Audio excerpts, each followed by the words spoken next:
Victory or victim? It's your choice. Good morning, Makakilo. It's so good to be back in this place. I've been away for 3 weeks, and the way we worship and the way we love, it's great to be in this place. For those of you who know me, there's one word that comes from me more often than not. Perhaps it's my background as a career soldier. Soldiers respond to many situations with a single word. That word is hua.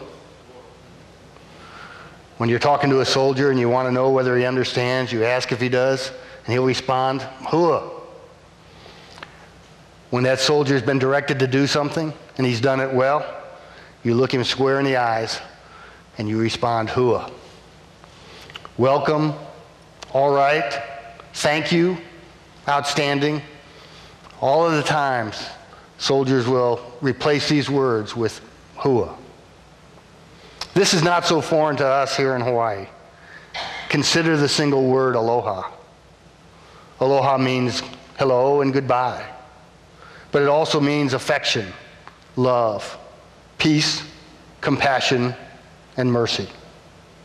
We drive with aloha. We give or act in the spirit of aloha. All right, I think you get the point. So what's the word that you often hear me say? Anyone? Victory, that's right. For me, this started in the Gulf War. I was assigned to the 24th Infantry Division, known from World War II days as the Victory Division. Their motto is first to fight. They were the first to take arms against the Imperial Japanese forces. They were the first to engage the North Koreans against the aggressor in 1950. They are the division that the Japanese Army General Yamashita said broke the back of the Japanese army at breakneck in Leyte. And they are the division the liberated people of the Philippines called Victory. They were some of the first soldiers to arrive in the Middle East after Saddam Hussein took Kuwait in August 1990. Soldiers of the 24th Infantry Division have replaced hua with victory. But this is church, not a VFW. The change in me started in the sands of Saudi Arabia and in Iraq. But God used that circumstance to change my life. I started to approach life and live with a victorious attitude. And he placed men in my life like Joe Davis and Bill Hunziker, who have sharpened my iron, who have encouraged me and fueled my transformation to victorious living. This morning, I'll share with you what God has taught me, his perspective on victorious living. Our first point was in the meditation we just read. We are more than conquerors. And what does Paul tell us in Romans?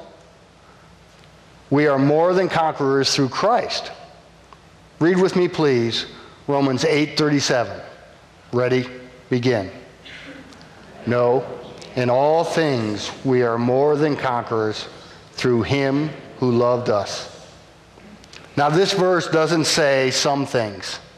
It doesn't say church things. It's very clear. It says all things. Can you take comfort in that? I certainly can.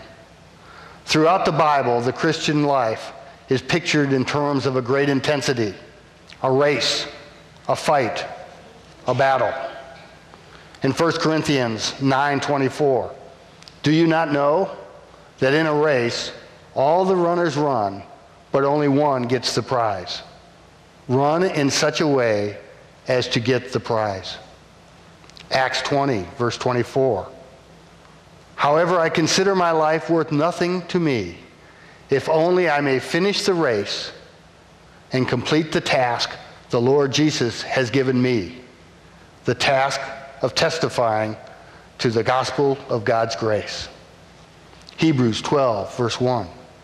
Therefore, since we are surrounded by such a great multitude of witnesses, let us throw off everything that hinders and the sin that so easily entangles, and let us run with perseverance the race marked out for us.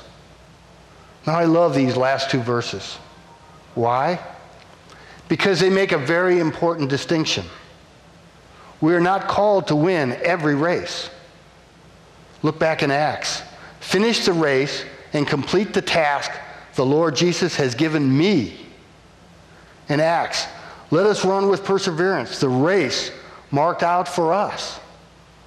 No, we're not called to win every race, just the race that is marked out for us. But not only is it a race, the Christian life is a fight. It's a battle. That raises the bar a little. In a fight, in a battle, the consequences of winning are more important than just winning a race. In 1 Timothy 1:18, Timothy, my son, I give you this instruction in keeping with the prophecies once made about you, so that by following them you might fight the good fight. Ephesians 6, verse 12, for our struggle is not against flesh and blood, but against the rulers, against the authorities, against the powers of this dark world, and against the spiritual forces of evil in the heavenly realms. And of his own life, Paul, while imprisoned and facing death, he summarizes his life in the ministry with these words. They're found in 2 Timothy 4, verse 7. I have fought the good fight. I have finished the race. I have kept the faith. So we are called to be more than conquerors through Christ. How we do that? It's very hard. But my counsel to you is that we do that with an attitude of a winner throughout the struggle and through a connection with Jesus. For after all, the victory is his, and he is the power. I'll use two biblical examples to illustrate these points. Both of them are found in the Old Testament. Our next point is that we are to remain faithful and connected with God. The first example is Joseph. Let me start with the ending. Did you ever do that in books? I sometimes do. But today I start with the ending because that is the evidence of the victorious part.